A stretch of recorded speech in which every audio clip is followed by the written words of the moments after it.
Hechos capítulo 9, versículo 31. Y dice nuestro texto de esta mañana: entonces las iglesias tenían paz por toda Judea, Galilea y Samaria. Y aquí hay una palabra la cual quiero que veamos esta mañana y dice, y eran edificadas. Las iglesias eran edificadas andando en el temor del Señor y crecían, como ya lo vimos hace 2 semanas, consolados por el Espíritu Santo. Dice Lucas en nuestro texto, entonces las iglesias tenían paz, las iglesias en Judea, en Galilea y en Samaria, y dice, y eran edificadas.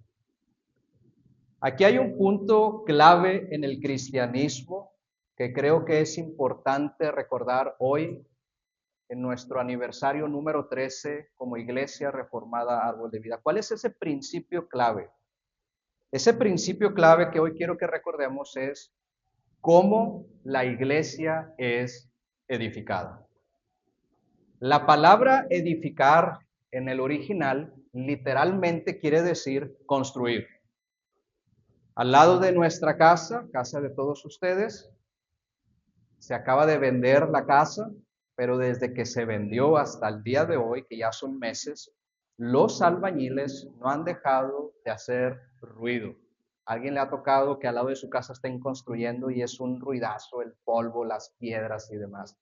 Bueno, así nos ha tocado todos estos meses, porque los albañiles literalmente están demoliendo la casa, tumbando paredes, tumbando columnas, poniendo cemento, dándole con taladro, con martillo, pero eso es lo que significa construir.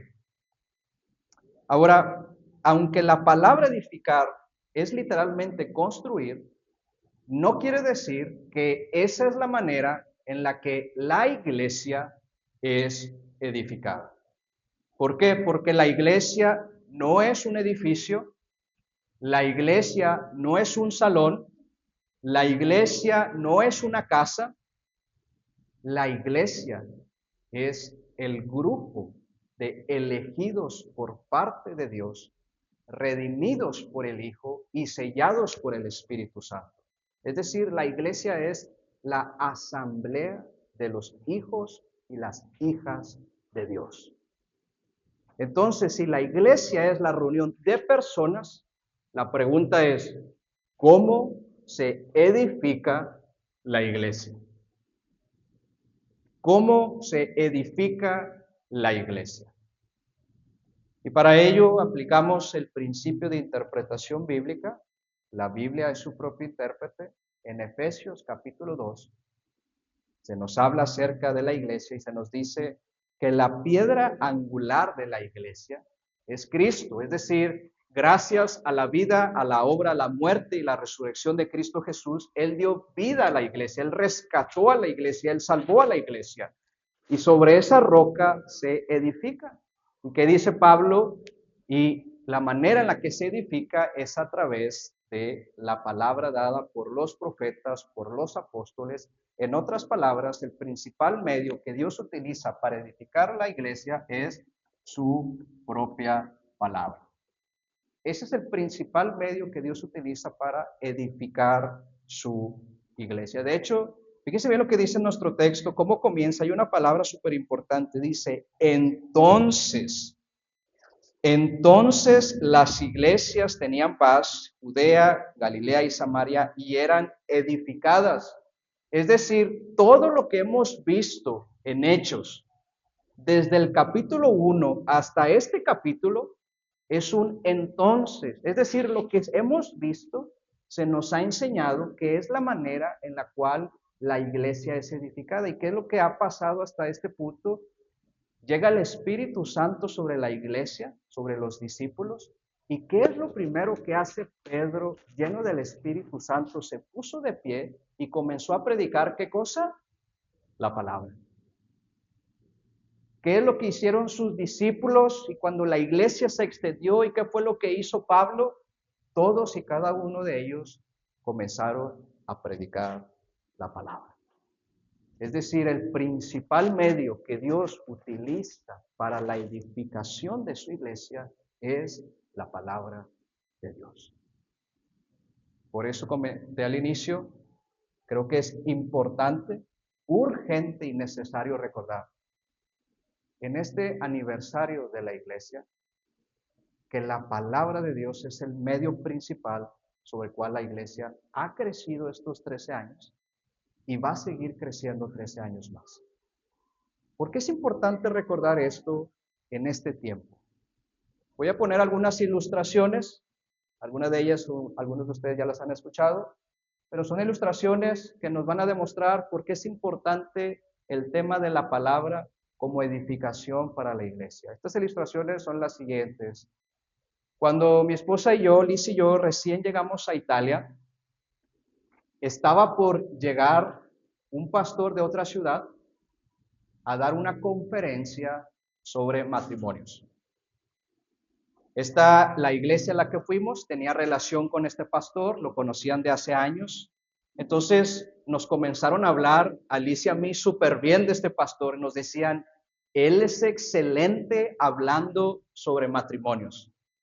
Todos en la iglesia nos decían, por fin ya va a regresar, ya va a venir. Y nos hablaban maravillas de él, porque él era un conocido en esa área de Italia, en esas iglesias, porque se le daba muy bien el tema de los matrimonios. Entonces, como todos nos hablaban muy bien, Liz y yo nos hicimos expectativas y dijimos, wow, vamos a aprender bastante. Y aparte, Liz y yo estábamos en una época de matrimonio que en otro país, en otro ministerio, en otra iglesia, pues nos iba a venir muy bien esta enseñanza. Se llegó el día, llegó el pastor, que tengo que reconocer, un pastor de verdad muy bonachón, muy bueno, con mucha gracia de parte de Dios, muy amoroso, muy sonriente. Pero llegó el día de su conferencia. Para nuestra sorpresa y nuestra gran desilusión de parte de mi esposa y de mi parte, ¿qué fue lo que pasó? Que en su conferencia, aunque ustedes no lo crean, nunca abrió la Biblia. Nunca abrió la Biblia. Sí mencionó uno que otro pasaje, todavía me acuerdo, cordón de 3 dobleces no se rompe nunca, clásico texto que utilizan en conferencias de matrimonio, ¿verdad? Pero, ¿saben en qué se basó su conferencia? En algo que muchos pastores y muchos conferencistas se basan hoy en día. ¿Saben en qué se basó? En experiencias. Hay un dicho que dice, cada quien cuenta cómo le fue en el circo. Es decir, oye, a mí me funcionó esto, pues si a mí me funcionó, te recomiendo que tú también lo hagas. Entonces las personas dicen, wow, si al otro le funcionó, pues a mí también me va a funcionar. Ahora, lo que él decía tampoco era pecado. Decía cosas buenas. Por ejemplo, decía, hombres, regálenle flores a sus mujeres, invítelas a cenar. ¿Sí? Regálenle chocolates, cosas, y claro, cuando la mujer escuchaba eso, amén, gloria a Dios, aleluya, ¿verdad? Y luego decía, pero mujeres, ustedes también sométanse a sus esposos, ámenlos, háganles caso, y los hombres, amén, gloria a Dios, aleluya. No decía cosas malas, pero daba toda su conferencia, tuvo como base las experiencias que él tuvo o sigue teniendo con su esposa. ¿Y qué es lo que pasa? Que muchas personas cristianos basan sus decisiones, sus proyectos, sus ideologías, su teología, teniendo como base las experiencias. Otro ejemplo, de hecho creo que lo comenté con algunos de ustedes hace unas semanas, no me acuerdo con quién. Hace años yo conozco a un círculo de personas, no son amigos míos, pero conozco un círculo de personas en los cuales en aquel tiempo había una chica que varios jóvenes la pretendían, estaban detrás de ella. Y un amigo mío que sí es amigo de ellos me comentó lo siguiente, Y lo que pasó fue esto, no fue exactamente en los mismos días, pero sí en un periodo cercano. 3 de ellos se acercaron con ella, lo repito, no en el mismo día, pero en un contexto de tiempo cercano. Se acercó primero uno con ellos y le dijo, Dios me dijo que tú te vas a casar conmigo. Pasó otro tiempo, se acercó otro y le dijo, Dios me reveló, tú te vas a casar conmigo. Al tercero que se acercó, ese sí lo conozco, se acercó con ella y le dijo, Dios me dio un sueño y en ese sueño Él me mostró que tú te vas a casar conmigo. ¿En qué basaron ellos sus proyectos de conquista? En emociones. Y cuando yo suelo comentar esta ilustración, hago 2 preguntas. La primera de ellas es ¿con quién creen que se casó la chica de los 3? Obviamente con ninguno. Pero la segunda pregunta que hago es la siguiente. Entonces, ¿a cuál de los 3 Dios le habló? A ninguno. ¿Por qué comento estas ilustraciones? Porque hoy en día hay iglesias, literalmente iglesias, cristianos buenos, que toman decisiones, que se emocionan, que comienzan a hacer proyectos importantes, pero sobre todo la manera de construir la iglesia, teniendo como base experiencias o sentimientos.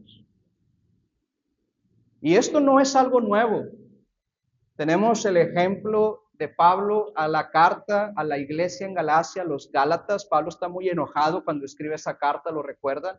¿Y por qué está enojado con ellos? Porque la iglesia en Galacia había permitido maestros externos que se adentraran en la iglesia y literalmente Pablo escribe, les están enseñando otro evangelio. La iglesia entera estaba creyendo otras cosas antes que en la palabra de Dios. Y tenemos el ejemplo por excelencia en la historia de la Iglesia Católica Romana. ¿Qué fue lo que hizo la Iglesia Católica Romana? Que así como estas personas despreciaron la Biblia, la Iglesia Católica Romana despreció la Biblia de tal manera que puso al mismo nivel de autoridad la palabra de Dios. ¿Saben qué puso? La tradición. La palabra de su líder tiene la misma autoridad que la palabra de Dios. ¿Cuál es un ejemplo de esta tradición? Ellos se basan en tradiciones. ¿Cuál es un ejemplo de esta tradición? La venta de las indulgencias. ¿Qué hicieron los reformadores? Ellos dijeron, no, no es la palabra de Dios y la tradición. Los reformadores dijeron, lo único que tiene autoridad para nuestra fe y nuestra vida conductual es sola escritura, es decir, solamente la palabra de Dios. Y a lo largo, después de esto, a lo largo de la historia en la iglesia reformada, hay un teólogo holandés, no voy a adentrarme en eso, que mencionó en uno de sus escritos una frase en latín que ha sido utilizada por la iglesia reformada a través de los años, y esta frase en latín es Ecclesia reformata semper reformanda. Lo voy a poner aquí solamente para los que están escribiendo. Semper reformanda. ¿Qué quiere decir? Ecclesia reformata semper reformanda. Quiere decir que la iglesia reformada siempre se está reformando. No quiere decir que como iglesia reformada siempre estamos cambiando. Eso no quiere decir. ¿Qué quiere decir? Quiere decir lo siguiente.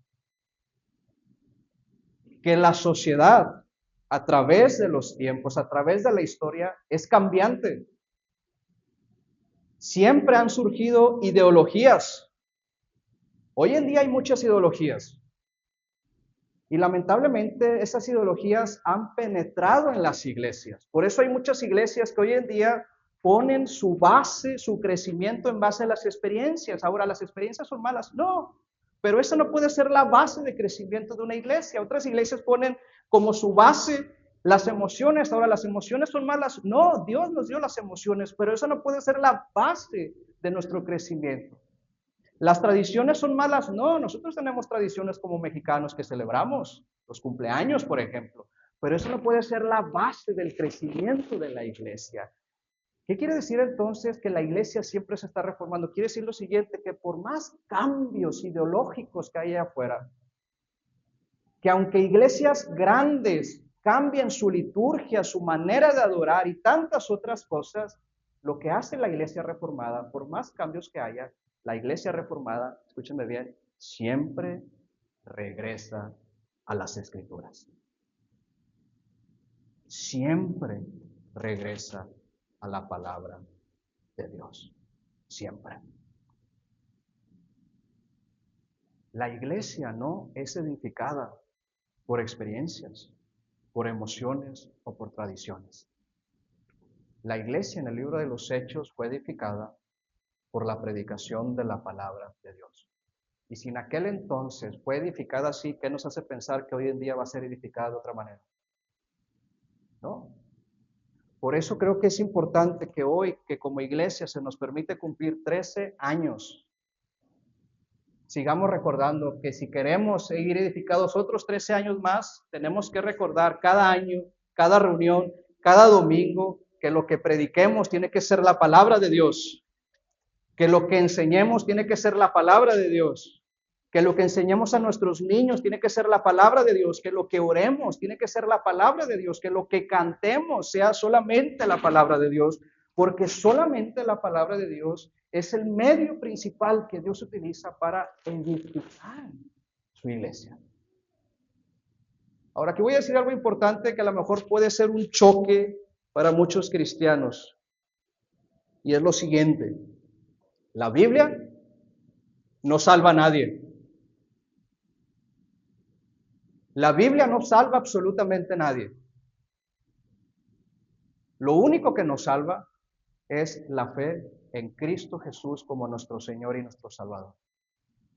Sin embargo, la Biblia nos guía, nos enseña y nos apunta a la vida y a la obra de este Salvador. Por eso, como cristianos y más como cristianos reformados, no vemos la Biblia solamente como un medio para edificación, no, vemos la Biblia de una manera que nosotros amamos la palabra de Dios. Yo creo que aquí a muchos de ustedes les enseñaron ya de hace años el famoso Salmo 19, la segunda parte. Algunos se saben la primera, otros se lo saben completo, otros se saben la segunda parte. Pero ¿qué dice el salmista en el Salmo 19, en la segunda parte? Él habla acerca de la palabra de Dios. Y fíjense bien lo que dice. Él dice: la ley de Jehová es justa, es perfecta, que convierte el alma. El testimonio de Jehová es fiel, que hace sabio a los sencillos. Los mandamientos de Jehová son rectos, que alegran nuestro corazón. El precepto de Jehová es puro, que alumbra nuestros ojos. El temor de Jehová es limpio, que permanece para siempre. Los juicios de Jehová son verdad, todos ellos justos. Y sigue diciendo el salmista en cuanto a la palabra de Dios, dice: la palabra de Dios es más preciosa que el oro refinado y es más dulce que la miel que destila del panal. Tenía un maestro en Italia de predicación expositiva y él decía algo que me encantaba. Y él decía: yo quiero ser conocido como alguien que no solamente ama la palabra de Dios, sino principalmente como alguien que ama al Dios de la palabra. Por eso nosotros como cristianos reformados no solamente vemos la Biblia como un medio para crecer, sino acudimos a ella porque amamos su palabra. Hace tiempo puse un ejemplo que quiero volver a mencionar, es el siguiente. Recuerdo que cuando Yo empecé a estudiar teología reformada hace ya varios años, en aquel tiempo. No había mucho material impreso como hoy en día. A través de los medios digitales comenzó a expandirse estas doctrinas por podcasts, videos, libros digitales, y gracias a Dios mucha gente en México comenzó a conocer la doctrina reformada. Doy gracias a Dios por ello. Pero por otra parte, me ha tocado platicar con personas que han conocido las doctrinas reformadas por estos medios, y me he dado cuenta, no todos, pero me he dado cuenta que hay un segmento de estas personas que no es que amen la Biblia. ¿Saben qué es lo que aman? Aman la información reformada. Y no debe de ser así. El reformador Juan Calvino escribió algo impresionante sobre esto, y él dice lo siguiente: la palabra de Dios no surge efecto en nosotros y se queda dando vueltas en nuestro cerebro. No, dice Juan Calvino, la palabra de Dios surge un verdadero efecto en nosotros cuando echa raíces en nuestro corazón. ¿Por qué amamos la palabra de Dios? Porque nos muestra la perla de gran precio. Nos muestra algo más precioso que el oro y más dulce que la miel. ¿Qué es lo que nos muestra la palabra de Dios? A nada más y a nadie menos que a Jesucristo, el Hijo de Dios. Por eso nosotros no acudimos a la palabra solamente como un medio para crecer, sino acudimos a ella porque la amamos. ¿Y qué dice nuestro texto en cuanto a esto? Entonces las iglesias tenían paz en las iglesias de Judea, Galilea y Samaria, y eran edificadas, fíjense lo que dice, andando en el temor del Señor y consolados por el Espíritu Santo. ¿Qué quiere decir esto? Si la iglesia es edificada por medio de la palabra, entonces cuando nosotros somos edificados por medio de la palabra nos ayuda a vivir en el temor del Señor y nos ayuda a ser consolados por el Espíritu Santo. Voy a poner un ejemplo, y está en Hechos. Quiero que me acompañen rápido a Hechos capítulo 2, versículo 14.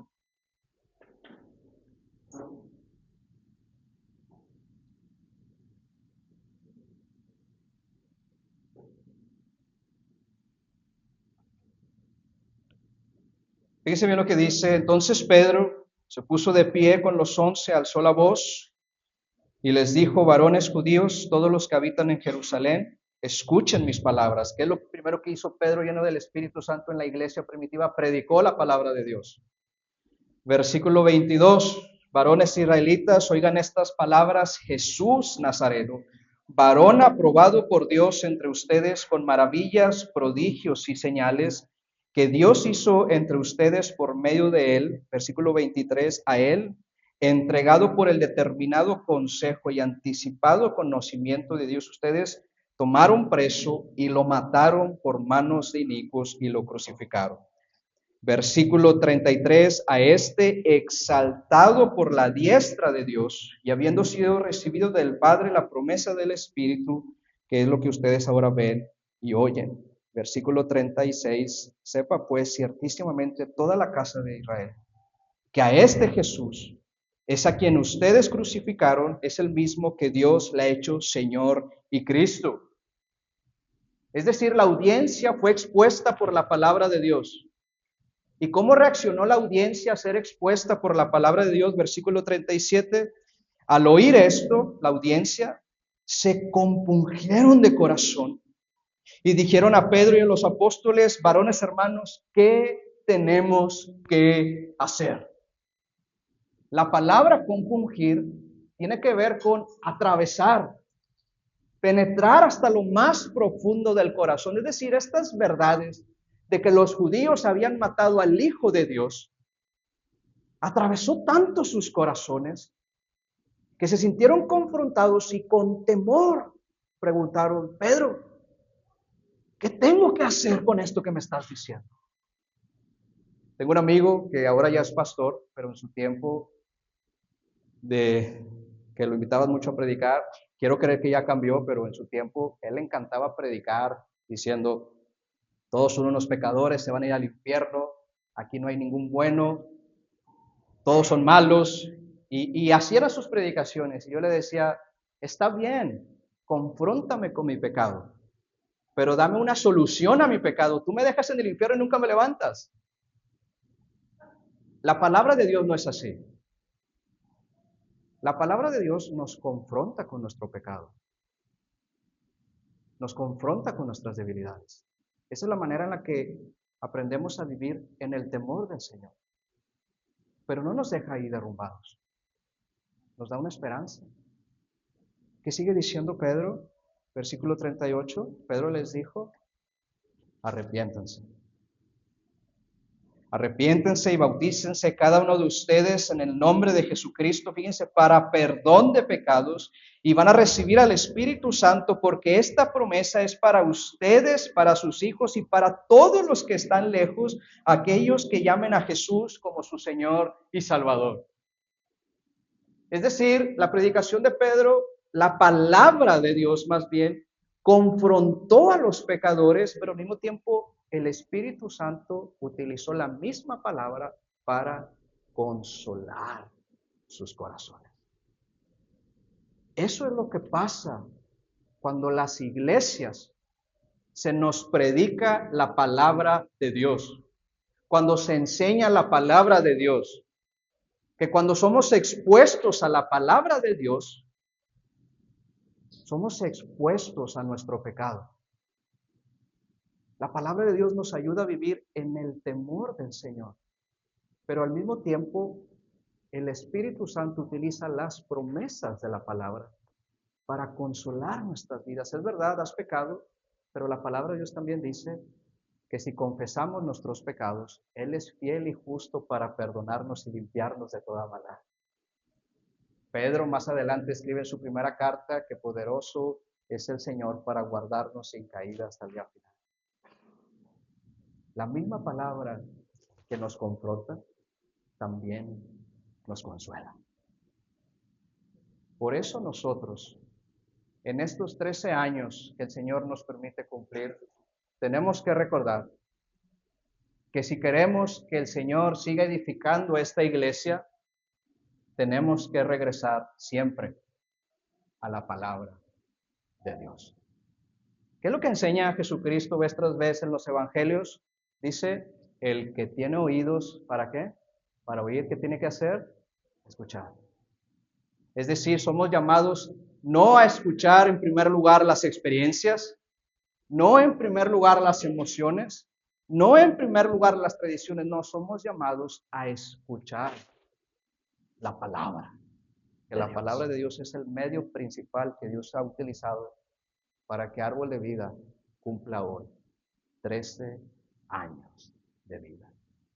Y si queremos que Dios siga edificando esta iglesia, necesitamos recordar hoy, mañana y siempre que lo único que tenemos que predicar es la palabra de Dios.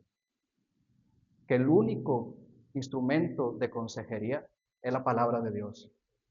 Que lo único instrumento para cantar es la palabra de Dios. Que lo único que le enseñemos a los niños sea la palabra de Dios. Porque la palabra de Dios nos va a ayudar a vivir en el temor del Señor, pero al mismo tiempo siendo consolados por el Espíritu Santo.